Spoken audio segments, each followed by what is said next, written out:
Well, good afternoon, everyone, and thanks for coming. My name is Jason Kawal. I'm the director of the Lampert Institute for Civic and Global Affairs, and it's my great pleasure to welcome you to our talk this afternoon, and it's the fourth one in our series on crossing borders, peoples and cultures, goods and information. Now, before introducing our speaker, I'd like to begin with a couple of announcements. And those of you who've been to a few of the Lampert talks will know what's coming next. So first, I'd like to remind everyone of the fellowship opportunities offered by the Lampert Institute for both students and faculty. So you can learn more about these fellowships on the Lampert Institute's website, which is easily found through the Colgate website. And for example, for students, there are summer fellowships supporting summer independent faculty supervised research with stipends of $4,500 and up to $2,000 for travel. So if you're looking ahead for your summer and you want to explore the world and learn about the world, these are an incredible opportunity. So do check out the Lampert website to find out more. The other announcement I'd like to make is just for our next talk, and it'll be the last one for the fall semester. And that will be by Lamis Abdelhadi of Syracuse University. And she'll be speaking on the politics of the Syrian refugee crisis. And that will take place on Wednesday, November 30th at 4:30 here in Ho 101. So again, that's the politics of the Syrian refugee crisis, Wednesday the 30th. Okay, so now we can turn to properly introducing our speaker today. So Larissa McFarquhar has been a staff writer at The New Yorker since 1998. Her profile subjects have included Barack Obama, Noam Chomsky, Hilary Mantel, the philosopher Derek Parfit, and Aaron Swartz, among many others. She is the author of Strangers Drowning, Grappling with Impossible Idealism, Drastic Choices, and the Overwhelming Urge to Help. And you'll see outside, there are copies of said book available, and Larissa will be staying after the talk there to sign copies if you're interested. So just outside the room here at the end of the talk. Now, before joining the New Yorker, Larissa was a senior editor at Lingua Franca, and an advisory editor at the Paris Review, and has written for such venues as Art Forum, The Nation, New Republic, The Times Book Review, Slate, and several other publications. She has received 2 front page awards from the Newswomen's Club of New York, and her writing has appeared in the Best American Political Writing twice, and the Best American Food Writing in 2008. And last year, she was the Stein Visiting Writer at Stanford University. Now, Larissa's talk this afternoon deals with questions of altruism across borders, questions of loyalty, questions of care for those close, impartiality, care for those far away. So it's crossing borders, in some ways across the human dimensions. And so please join me in welcoming Larissa McFarquhar as she presents her talk, Strangers Drowning, Altruism at Home and Far Away.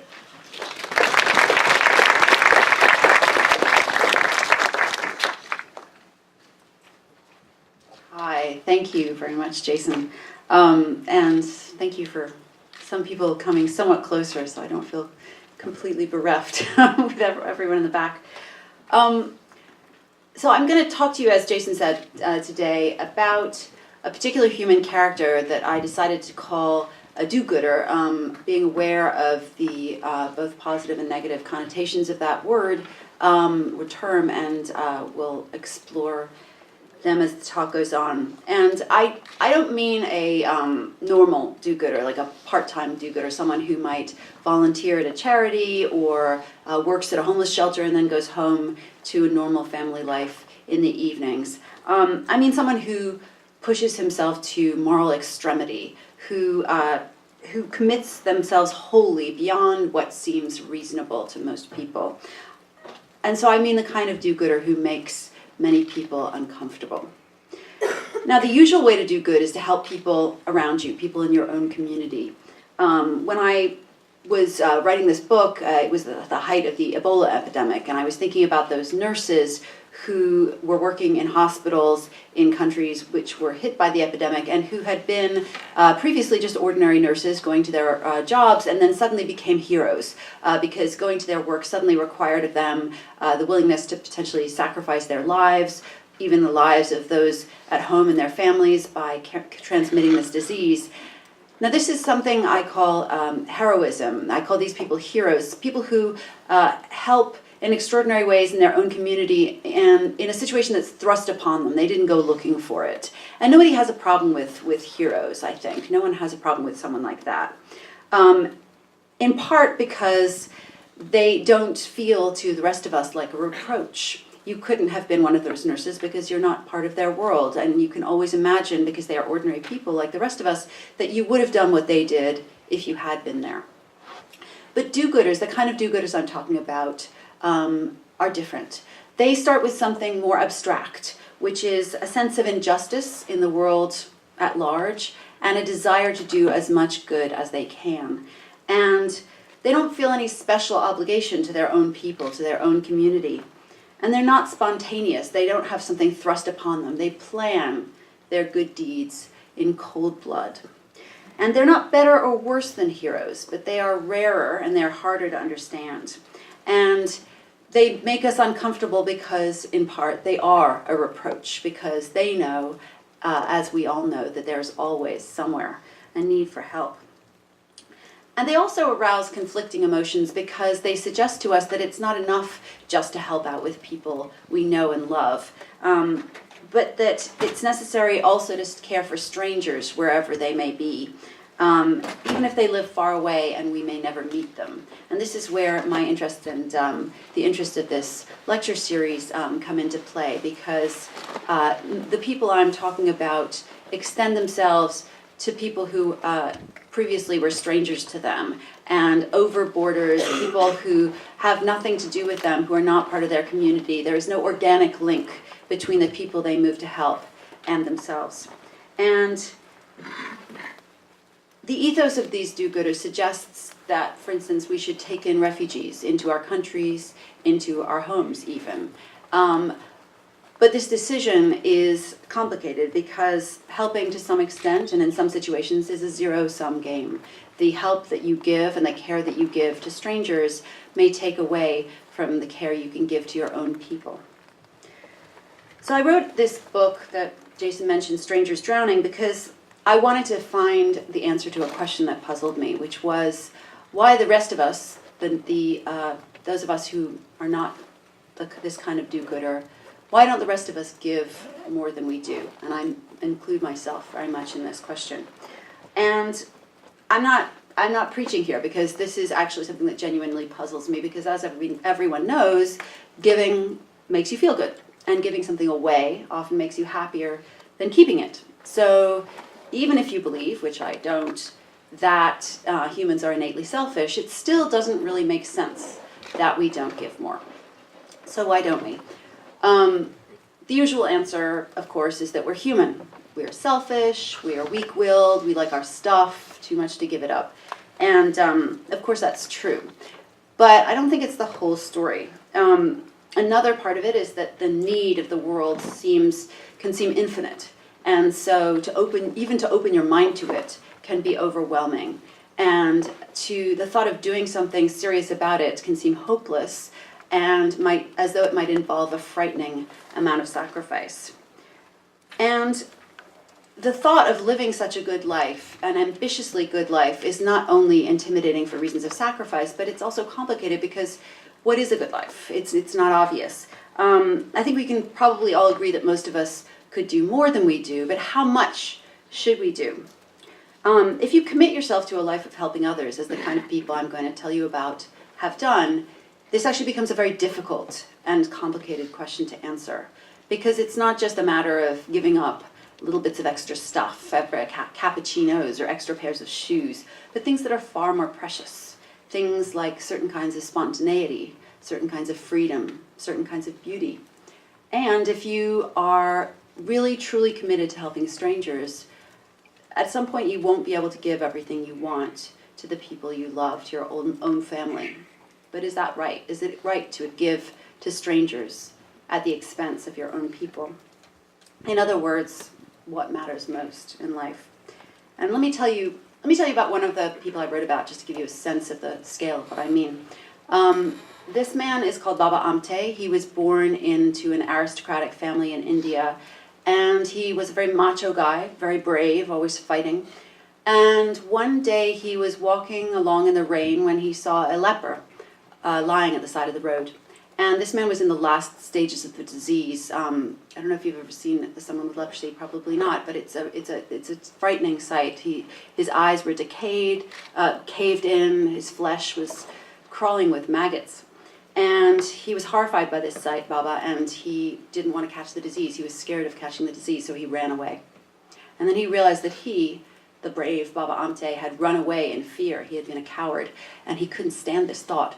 So he forced himself to go back to the man, and there was not that much he could do for him. He was near death, but he covered him with a blanket to protect him from the rain. And he decided that the only way he could restore his sense of himself was to steer directly into this fear. And he decided to make leprosy his life's work. And he trained as a lawyer, but he decided, okay, now I need to go to medical school. So he went to enrolled in a school of tropical medicine.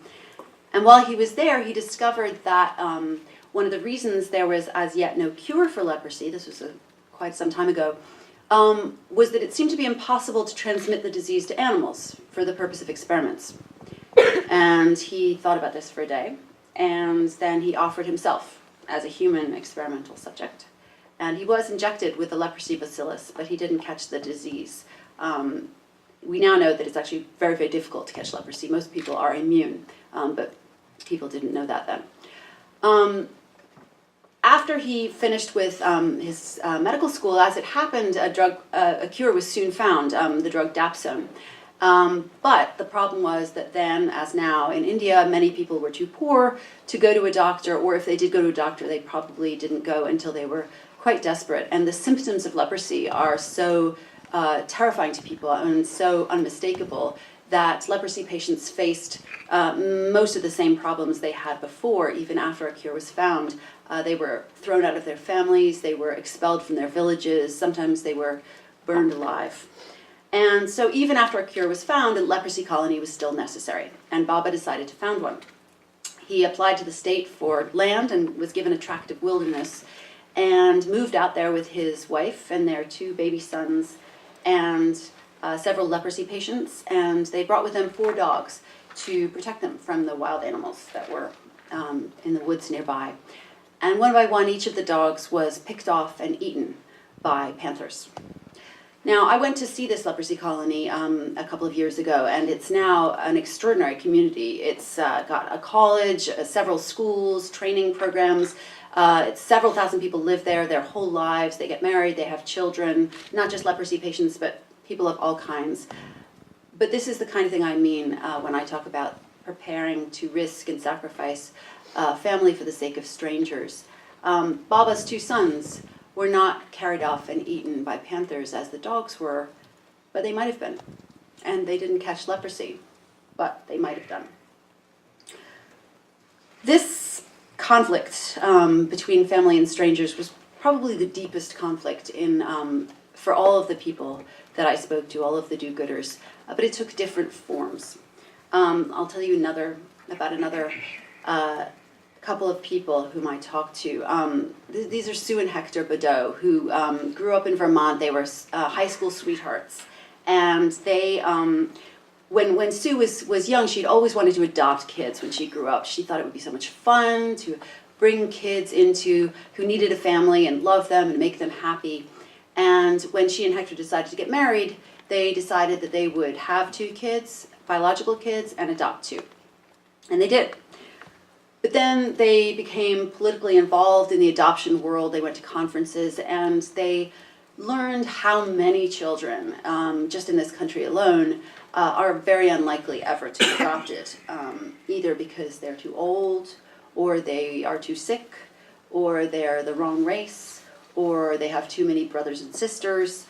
And when they thought about all these children spending their lives going from foster home to foster home to foster home, never having a proper family at all, they couldn't bear it. And so they started adopting more and more and more. And they ended up adopting 20 of these special needs kids in addition to the 2 bio kids that they had. And at first it was really fun. Having this multiracial brood of children, and the kids were always excited to have new kids join the family. It was more kids to play with. At one point they said they were going to adopt a baby who was half black and half white, And they brought the baby home, and one of their little boys said, "I thought you said he was going to be half black and half white." And Sue realized that he'd expected the baby to be striped, like a zebra. But as the years went on, there were some very hard times. Sue and Hector, as you can imagine, had always emphasized to their kids how important it was not to have children of their own until they had a stable family to raise them in. But one by one, every single one of their girls got accidentally pregnant. And when the last girl told them that she was pregnant, Hector started to cry. And he left the house and he got on a train and he spent the whole day going up and down the train line, crying most of the way. And as they adopted more and more kids and the family grew larger, they started asking the older kids to help them take care of the younger kids. And the kids started to complain. And they said, "Mom and Dad, you've got to stop adopting. We don't have enough of your time and attention as it is. You can't adopt every child in the world." I think for most ordinary parents, that would be the end of it. It's making my kids unhappy, I'm going to stop. And I want to emphasize, it hurt Sue and Hector a lot too, because this is a real family. This is not an orphanage. And they love their children as much as any parents love their children. But what made them different is that even though they loved their children, they couldn't stop thinking about the children out there who were still strangers to them, but who might never have a family if they didn't adopt them. And they thought, if we bring in another kid, it may make the children we have a little bit less happy. But if it dramatically transforms the life of that other child, then it's worth it. And it was worth it. Despite the hard times, they held their family together. And now their kids are grown, and they have kids and sometimes grandkids of their own. And most of them, they moved to Philadelphia at a certain point, and most of them live within a few blocks of each other. They're all in and out of each other's homes all the time, babysitting each other's kids. And every holiday, they get together and they share a meal. Now, I understand these are very difficult choices to make. And were Sue and Hector right to keep adopting to the point that they did? Was Baba Amte right to expose his children to the dangers of panthers and leprosy? And I started working on this book. I knew, of course, that people would disagree about these kinds of questions, about the right thing to do. But what I didn't expect is that many people, I discovered, do not actually admire extreme moral commitment at all. And I discovered that there are sort of several cliches about very moral people that actually contradict each other. One is that they are boring and insipid. There's this idea that evil is fascinating and complex, but goodness is dull and simple. And I was talking at one point to a novelist that I knew, because I'd noticed that there are very few of these do-gooder characters in fiction. And I said, "Why is it that you novelists don't write about these people?" And he gave me this look of total contempt. Like I'd asked him, "Why don't you write a nice little book about bunnies and butterflies?" And it was very frustrating. On the other hand, something like half the people I spoke to about the do-gooders that I was meeting said, "Oh, those very moral people, they're all mentally ill, right?" And I was very startled when I first heard this, but it happened over and over again. And I realized that many people think that someone must be sort of twisted to be that selfless. And I became sort of fascinated by this skepticism about very moral people. And I ended up tracing a kind of history of this skepticism in our culture. And I want to just give you a few of the landmarks. This isn't by no means a comprehensive history, but just to give you a brief sketch. I realized that in the past couple of hundred years, there were sort of two stages for this skepticism. First, it came to seem that helping people was much more difficult and liable to backfire disastrously than people had previously thought. And then the motives for wanting to help people came to seem much more complicated and more suspect than they had before. And the result is that living an ethical life came to seem much less appealing, or at least less straightforwardly so than it once did. So for instance, 250 years ago in The Wealth of Nations, Adam Smith argued that a man pursuing his own selfish ends, in the combination with many other people doing the same thing, could produce as much public good as if he had been working for that end on purpose, and possibly more so. And this, I think, implanted deep in Western culture the idea that individual selfishness could be beneficial for society as a whole. And that in turn suggested that if the moral goal were helping others, as opposed to self-perfection, that a selfish person might do as well as a selfless one. Now, mind you, Adam Smith himself did not believe this. He was also a theorist of moral sentiments, and he did not believe that selfishness was good as an individual quality. But this idea, I think, penetrated the culture beyond his intentions for it. And then a century later, Darwin's Origin of the Species introduced the idea that the selfish struggle for survival was the basis of life itself. And once again, Darwin himself did not believe that selfishness was at the core of the human character. He actually believed that selflessness, that altruism had arisen naturally in the course of natural selection, because he thought that a group of humans who were prepared to sacrifice for one another and help one another would succeed better than a group of selfish individuals. A helpful group would prosper more than one that was not. But to many people, biologists especially, who believed in the Darwinian scheme, this rationale sounded contrived and unconvincing. And for about a century after The Origin of the Species was published, seemingly altruistic behavior was explained away by theories of kin selection and reciprocal altruism. Kin selection meaning you help people who are also part of your gene pool, your family, or reciprocal altruism. You help someone because you expect that they will help you in return, and thus it will benefit you. And so at the biological level, it was theorized that altruism was really just a sophisticated form of selfishness in disguise. So the idea, in other words, that selfishness might produce good results arose first, and it was followed in the 20th century by the idea that helping other people might not only be ineffective, but that there was something strange about it, something twisted, something suspicious, something even perverse. One book I'll mention here is a book I love, the 1925 book, The Gift, by the French anthropologist Marcel Mauss. He argued that he had studied a number of small societies, and in these societies, he said, giving was never really what it seemed to be.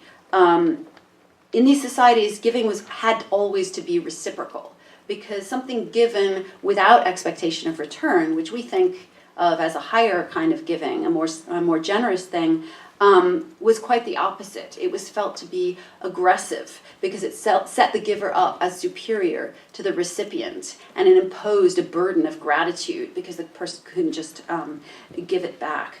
And in some societies that he studied, the word gift, a gift that was retained rather than passed along and reciprocated, had a second meaning: poison. To Freud, this is another landmark on the way. An excessive virtue to him seemed like a kind of moral masochism. And this view just set the tone in psychoanalysis and psychology for decades. And his daughter, Anna Freud, who was also a psychoanalyst, was even more suspicious of altruism than her father had been. She coined this weird term, altruistic surrender, to describe the perverse mental state of somebody who could only obtain gratification through another, through a proxy.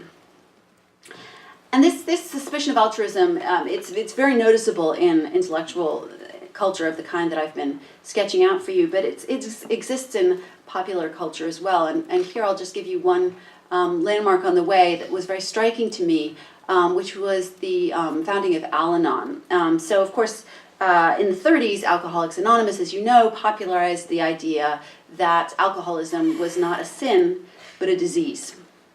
And some years later, Al-Anon, which is the group founded by the spouses of alcoholics for family members and friends of alcoholics, spread the idea that what had previously been thought of as a virtue, trying to get an alcoholic to stop drinking, was actually part of the same disease. And these were both quite radical ideas, but this Al-Anon idea had farther-reaching implications because, if alcoholism is a sin or a disease, either way, it's an undesirable thing that you should try to get rid of. But if certain kinds of helping, especially the kind of entangled, tormented helping of the spouse of an alcoholic, were a disease too, that made a whole realm of moral behavior look very startlingly different. And this started out, as I said, in the area of alcoholism, but in the 70s a term was coined, codependency, which took this idea and spread it much more widely throughout the culture and applied it to many other things. It described helping as a form of controlling. It described someone who tried to change someone else's behavior as trying to control them. And so it described what had previously seemed like altruism as something that was an aggressive form of control that was neither helpful nor virtuous. And I read a lot of articles about psychiatric and psychoanalytic articles about altruism in the course of writing this book, and most of them in this vein pathologized altruism as something strange that had to be explained. But there was one, and in most cases I just felt that this analysis was misguided, but in one case there was a very striking idea, the idea of the parentified child. This is the idea that a child who grows up in a family where at least one parent is not functioning as a parent, either because he or she is an alcoholic or is severely mentally ill or for some other reason. And obviously in many cases this just messes the child up. But in some cases, the idea is that this child tries really, really hard to fix his or her family. The child may try to be a perfect student at school, or may try to fix things at home, may learn how to cook dinner at a very young age, or take care of their younger siblings, or take care of the ailing parent. And the idea is that this child may grow up to feel an outsized sense of responsibility to fix the world, as he or she tried to fix his family as a kid. And when I first came across this theory, I thought, this is just another one of these pathologizing moral theories. But then I thought about the people in my book, and not all of them, but almost all of them fit into this category. Almost all of them had one parent who was either an alcoholic or severely mentally ill. So I do think there may be something to this theory. However, that said, the question then is, if there is some degree of a feeling of psychological compulsion to help others, in the case of the parentified child, the question to me is, then are they wrong to feel this way? When they feel responsible for trying to fix the world, are they making a mistake? And even if you think that there is some degree of compulsion there, the thing that occurred to me is, well, compare this child, this hypothetical parentified child, to another child who grows up in a wonderful family with two fabulous parents who instill in this child a sense of responsibility to fix the world because they believe that's the right thing to do. And this second child is going to grow up feeling equally compelled to try to do something to help others. And so my question is one of these senses of duty more true or more free than the other? So it may seem strange after what I've told you so far about Baba Amte and Sue and Hector, but all the people I spoke to were successful do-gooders. They didn't burn out, they didn't become cynical, they kept doing what they were driven to do. And one of the reasons they were able to do that is that they all managed to set limits for themselves. And I want to tell you about a couple of other people and how they managed to do that. Julia Wise, I first met her when she was in her early 20s.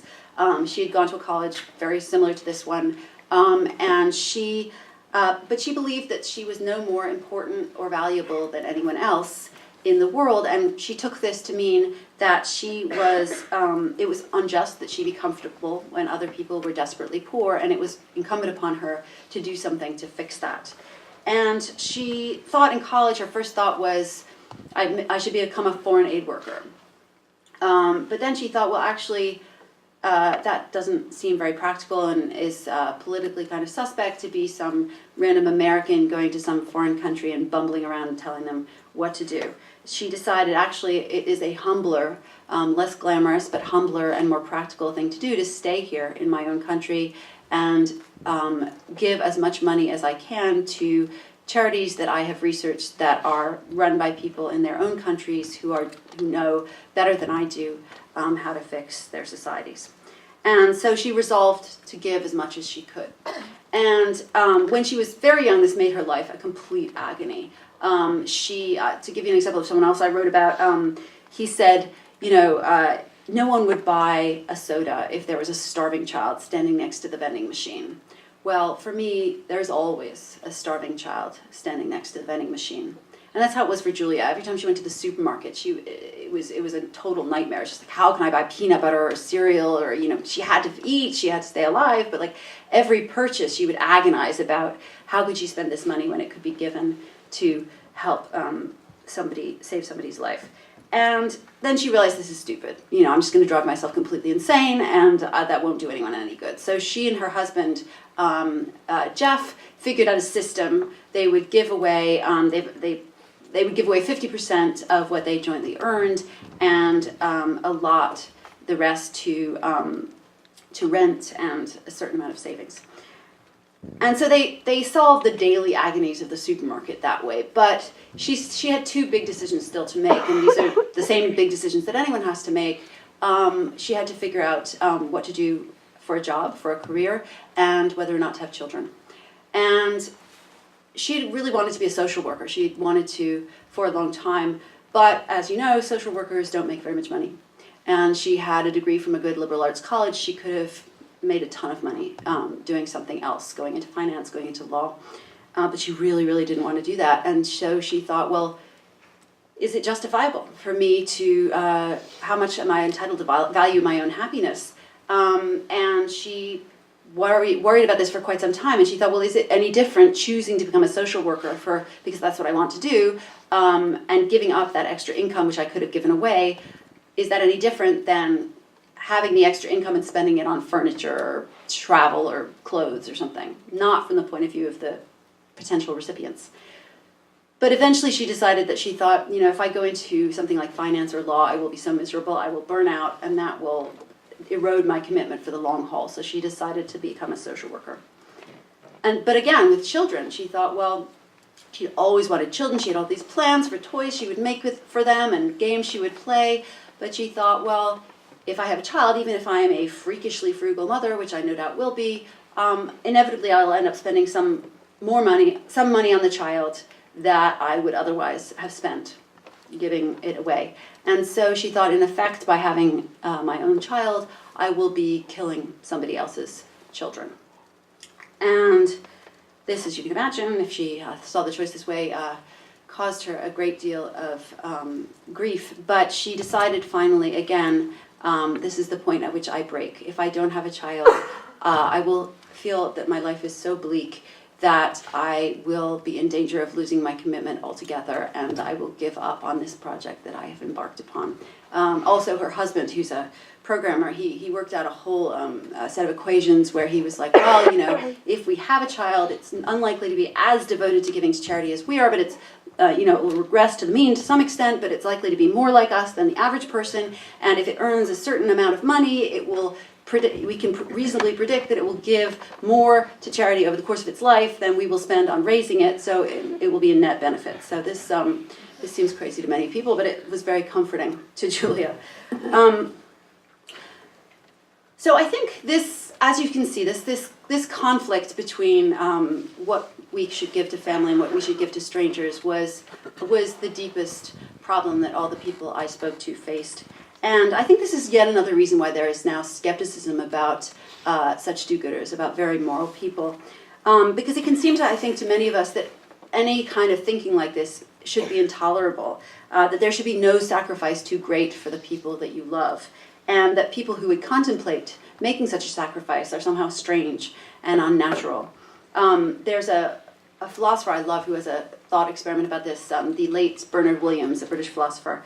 He said, imagine a man standing on a beach, and his wife is drowning over here, and 2 strangers are drowning over there, and he is worrying, is it morally permissible for me to save my wife and not the 2 strangers? And this man, William said, is having one thought too many. And when he saves his wife, he should probably not tell her about his difficult moral dilemma. And it can seem like Williams is obviously right about this, but actually it's not so simple because, if it's your wife or your mother or your child versus 1 or 2 strangers, that may seem fairly easy. But what if it's 10 strangers or 100 strangers or 1,000,000 strangers? At a certain point, you're going to start to feel guilty. And in fact, everyone has a number, and they should. Because this is not just a philosophical hypothetical, it's a situation that something like it does arise during wartime. And in wartime, a lot of moral questions tend to look very different. So in wartime, as you know, it's thought to be your duty, not unnatural, to leave your family for the sake of a larger cause. And in an ordinary time, to ask a person to sacrifice his or her life for a stranger would seem outrageous. But in wartime, totally commonplace. And I think one of the reasons that, again, do-gooders seem strange to us now is that it's been, although we've lived during wartime, war no longer requires sacrifice of all of us. It's been a long time in this country since there's been conscription for a war that most people agreed was both just and necessary, which is to say World War II. So there's almost no one left alive in this country who has had the experience of it being completely ordinary and expected of everyone to sacrifice a husband, a brother, a son for a larger cause.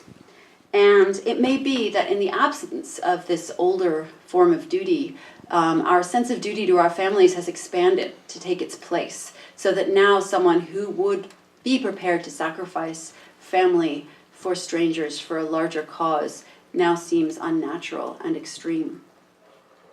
And I think it's this sense is a deeper reason why many of us don't give more than we do. It's not just selfishness, though that's definitely part of it. But there's also, I think, for many of us, a genuine moral conflict about what matters most in life and what is the best way to live. And sometimes people, well, often actually, people would ask Sue and Hector why they had chosen to live the way they did. Why couldn't they have adopted just 1 or 2 kids and had an easier, more normal life? And what these people didn't get is that Sue and Hector never wanted an easy life. They didn't just love their children, they loved the challenge. They didn't just love their life in spite of its difficulties, but because of them. And for them, this felt right, because for people like them, it's always wartime, by which I mean that they feel, we may know it intellectually, but they know vividly and urgently that there's always a need somewhere for help, and that they feel these people who need the help are in some sense their people, even though they may be strangers. And so the thing about Baba and Sue and Hector and Julia and Jeff is that they have this deep and happy sense of purpose. And of course they have sacrificed a lot of comforts, but in exchange they know that they have changed many, many lives for the better, and they believe that they are living their own lives as they ought to. And how many of us can say that? Thank you.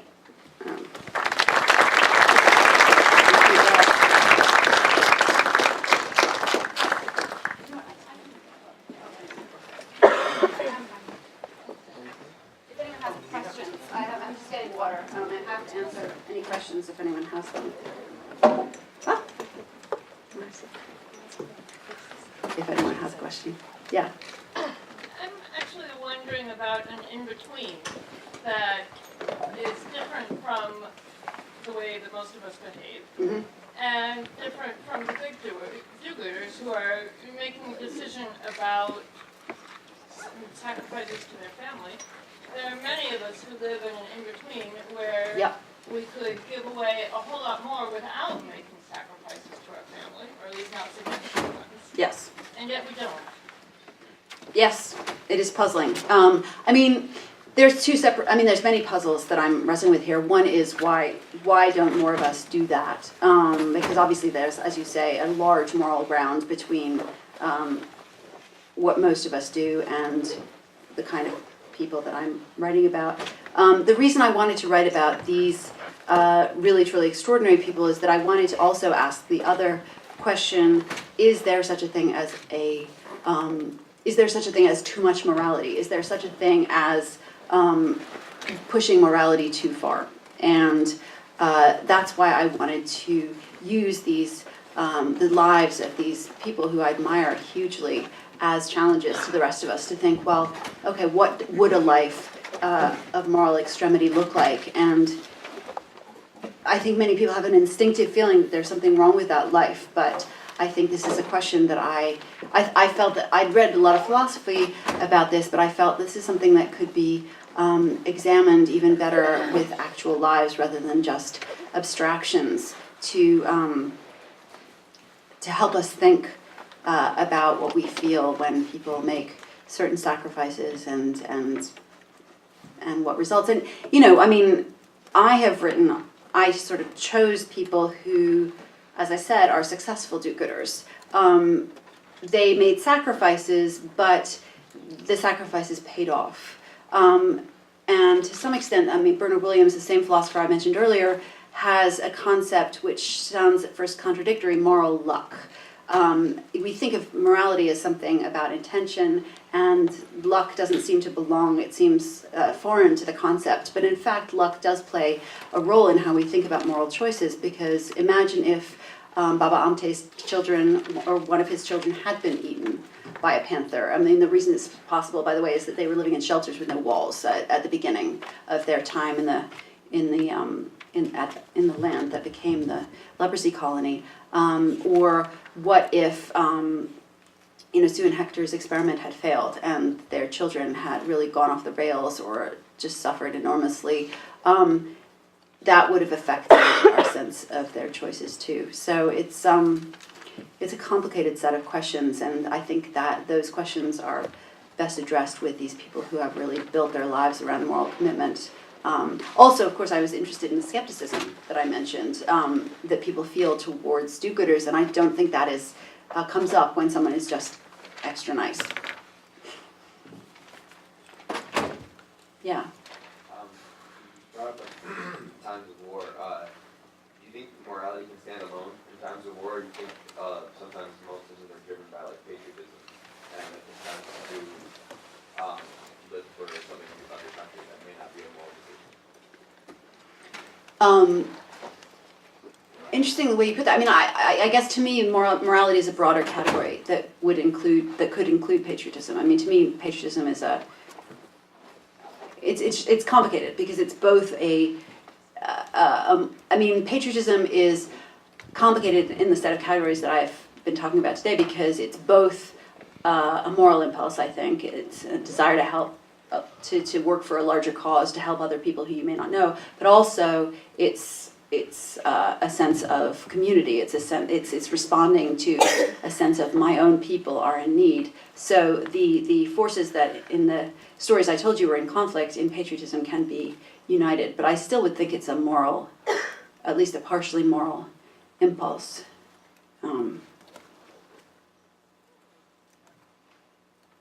Yeah. Curious about how this work affected you doing this research.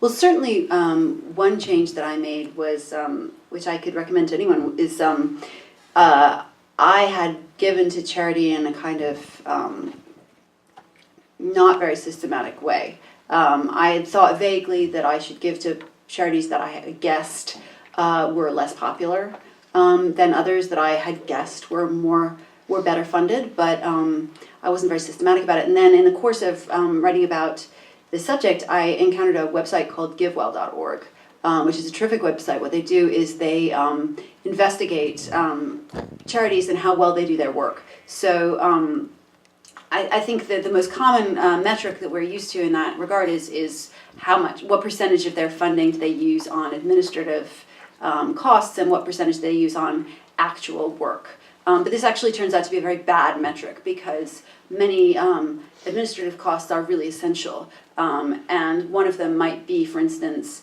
sponsoring studies to evaluate whether what they're doing is of any use. But because that metric became, for a few years, very popular, charities were discouraged from doing studies like that, which was not helpful at all. GiveWell applies a different metric, which is basically bang for the buck, like how much is what they're doing effective? Do they evaluate it to make sure it's effective? And how little does it cost to affect people's lives? And this kind of very hard-nosed work is essential because it so often is the case that what you imagine will produce a change is not, in fact, what you think it will be. So there's one example. Gosh, I can't remember the name of the group. It may be JPAL, a group at MIT that sponsored the study, but there was a group that was trying to raise the graduation rates in schools in a country, I think it was Kenya, and they thought, oh, we should pay more teachers. We should pay those teachers that are there. We should pay them more. They don't have enough textbooks. We should provide more textbooks. We should provide better school buildings there are more seats and better desks and all the things that you might immediately think about, right? And they found that none of these things made any difference at all. And then after trying one thing after the other, the thing that made a giant difference was deworming medicine, administering deworming medicine to the students, because it turned out that the reason that so many of the students were missing so many days of school was that they were sick and they couldn't come to school. So it turned out to be something completely different. And had they not done those so much of charity is done by intuition. Well, of course it must make a difference to school outcomes if you give kids more textbooks. Not necessarily. You have to see, actually try to see what works. So anyway, GiveWell.org looks for charities that do that work, sponsors work like that itself, and is a really great way to make sure that you're not just giving to make yourself feel good, but actually affecting something.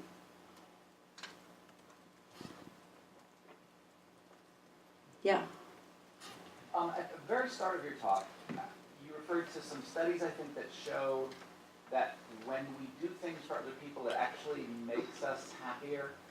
Am I right? This is not a study. That is just a sense I have. I mean, okay.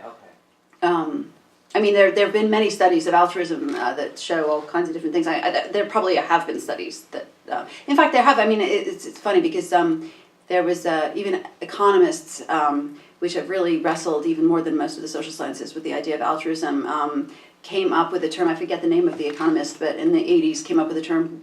I think the 80s, the warm glow, which was the benefit that a person obtained by doing something that appeared to be irrational, namely giving something away.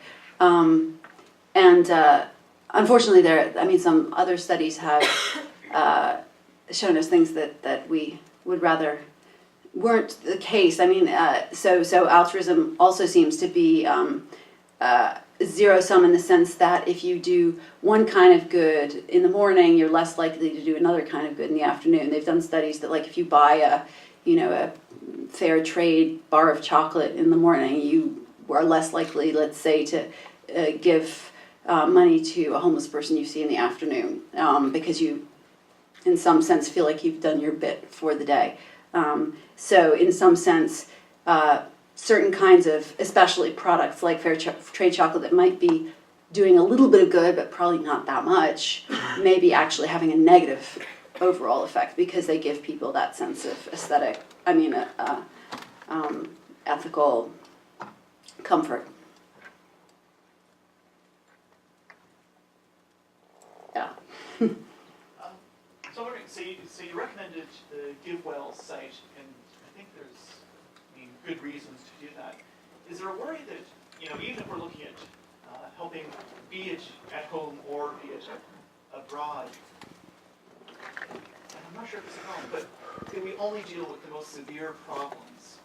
That is that the theater groups will never get another donation. The local, land trust will never get funded. It will always be maybe not the Ox fans, but the G warming, it'll always be the biggest issue or the biggest bang for the buck. Is there a problem with that? Well, I think this is very much a philosopher's question. I mean, if everyone in the world were to follow Peter Singer's recommendations, yes, that would be Peter Singer being a very consistently utilitarian philosopher who believes that one should always give to the cause that would alleviate the most suffering, which inevitably is things like hunger and sickness, rather than the absence of good local theater. But I don't think there's much risk of that happening. It's true that if you want to think about it from a theoretical point of view, then it does pose a problem because, Peter Singer has been asked, should people never then give to art museums? And because he's not, well, I don't know, maybe he thinks that, no, people should never give to art museums, but certainly he has said that it is grotesque that a given rich person might give hundreds and hundreds of thousands of dollars, maybe millions of dollars, to enable a museum to purchase a painting. And mind you, this is not bringing the painting into existence, right? It's simply facilitating its transfer from one museum to another. He thinks that is a horrific waste of money. But I'm guessing he would not go all the way to say that the world with less hunger but no art would be a better world. But if everyone were to listen to him, that would be a risk. But I'm not too worried about that right now. Yeah. But then to follow up on that, I was wondering for the people that you wrote about, how they ended up making their decisions. Because, for example, the money that was spent to raise those 20 children in the U.S. could have raised 1,000 children in a different part of the world. Yes. So how did they end up deciding what was where their cause was? Well, not everyone in my book is a utilitarian. So that would have been a problem for Julia and Jeff. It was not a problem for Sue and Hector. They did not think about things in that. Most people are not utilitarians. Even most utilitarians are not utilitarians. They were driven to help children who didn't have families. And mind you, they did it not just in their own personal way. They also worked, at least Sue did. Sue was very active politically in changing various laws so that more adoptions would take place in the country as a whole. So, for instance, there was a law in place when she started out in this field that made it the case that when you were a foster parent, you got a subsidy from the state to help take care of the kid that you were fostering. But if you were to adopt that kid, the subsidy would stop. And there was logic to that. The logic was, well, then they're just your kid, like any other kid, and you don't get a subsidy for your own kid. But of course, that provides a serious disincentive to adopt, and that's a bad thing. So she worked to get that law changed, and she worked in policy in a number of areas. So this was not a problem for her. And for most people, they are just driven to a particular cause. And it's of course funny when you take utilitarianism to its logical extreme. I mean, Peter Singer, as you know, I'm sure, has a thought experiment that is it okay to walk by a child drowning in a shallow pond and not save its life because doing so would ruin your clothes. And of course everyone says, well, no, that would be horrific. Of course you must save the child's life at the expense of your nice clothes. And he uses this to extrapolate, well, how can you justify then spending the equivalent of money for your clothes on anything rather than saving another child and another child and another child and another child, because what difference does it make if it's drowning in front of you or starving miles away? But the philosopher Anthony Appiah has a amusing rejoinder to that. He said, if you're really going to be a good utilitarian, you actually should not save the child. You should leave the child to drown. You should go to a store, sell your nice clothes, and with that money, give that money to charity and save 2 children instead. So even utilitarians have Appiah is not a utilitarian, but very few people are willing to accept the consequences of consequentialism all the way down. Yeah. My question was also a little bit about the motivation, because, and you have clarified it quite a bit with that they're not all utilitarian. I was thinking when you talked about Julia and Jeff, because I suspected they were not utilitarians, but they are motivated by the commitment, because, what motivates most of these people you're studying is the reason I'm thinking about this is because you mentioned this codependency and Al-Anon, and there is a sense in which I agree with what you're saying. I mean, if you find that the motive is codependence and not you were raised by someone who rationally told you that you should help others, and it might make no difference, but it could make difference if you start reflecting on why you do things, you know, and if you find out yourself it's just an obsession or something. So I was kind of wondering, you said at the beginning that these were cold, calculating do-gooders. Not cold, but calculating. Yeah, I'm sorry. You can be calculating and warm. Yes. Warm calculating. Yes. So because Julia, for example, was worried that certain ways in which you would continue would undermine her commitment. So it's almost like you want to be a certain kind of person, or I'm just asking what to. Yeah, I mean, Julia herself is a very warm and emotional person, but they are utilitarians, Julia and Jeff, very, very consistent ones. And they are now, when I first met them, they were quite isolated and they didn't know anyone who shared their beliefs. But now there's a kind of nascent movement, especially on college campuses, called effective altruism, which is basically people who adhere to Peter Singer's philosophy of what is required of us in terms of giving money to charity. And it's interesting because many of these people, the leaders of this movement want to recruit more people to their cause, and it's interesting because they found that they don't have much success with traditional do-gooder types, the kind of person who might become a social worker or a nurse or a doctor or a foreign aid worker or something like that. They have their greatest success with people who are attracted to this through sheer rationality. A lot of programmers, a lot of philosophers, a lot of physicists, because people who are persuaded by an argument that it is required of them by basic human decency to give a certain percentage of their income. People who are driven more by a sense of compassion and warmth tend to be attracted to different kinds of giving, more direct service. And those people, it's interesting, when they started out trying to persuade people, they thought, well, persuading people to give more money will be difficult because that requires a sacrifice, but persuading people to give to our rationally selected charities would be easy because who wouldn't want their money to go farther and do more good?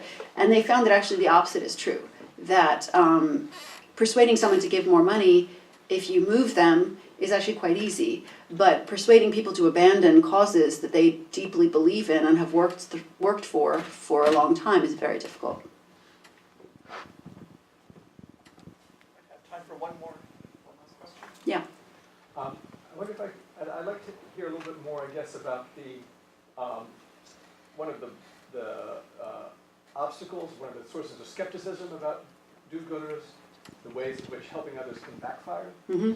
And I guess I wondered if you thought that was, if there's something specifically American about that ideology, that by helping other people, you're impeding their own development. I'm thinking back to arguments about welfare reform, back in the Clinton administration. And the claim was, well, we have all these social welfare programs, and look, they're causing all kinds of dysfunction, so we better cut them off. Yeah, that's interesting. I mean, yes, there's sort of a left and a right critique of particularly foreign aid. That would be the right critique, right? That it's discouraging entrepreneurialism, it's discouraging self-help, it's engendering passivity and dependence. The left critique is about a kind of it being a neo-colonial mentality, to feel that we benevolent first worlders in America should help these poor benighted countries, and we know better than they do what they're, that whole mentality has been very rightly criticized from the left, and that's certainly a very deep part of a lot of Western charitable thinking. For that reason, there's a charity, a fairly new one, which is intriguing because it sort of appeals to, it disarms both these critiques. It's called Give Directly. And it has this revolutionary idea that if the problem with people who are poor is that they don't have enough money, and so maybe one way to alleviate that would be to give them some money.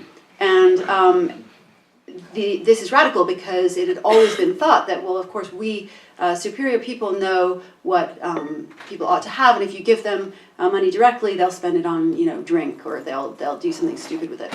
And so this is quite a radical new idea, and it's new. It's but lo and behold, people do not waste money that they are given by this charity.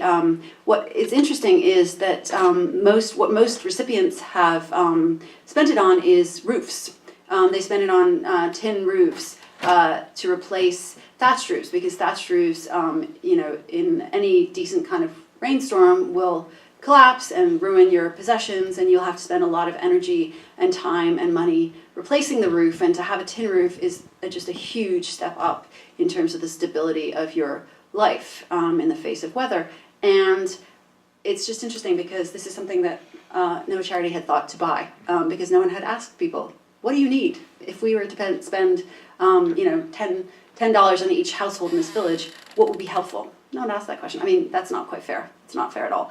I'm sure some people have asked that question, but it's just striking that this thing that almost every recipient wanted was not something that any charity had thought to invest in before. So it may be that Give Directly will appeal to both the right and the left critiques of foreign aid that are, sadly, in many cases, very justified. Please join me in thanking Larissa.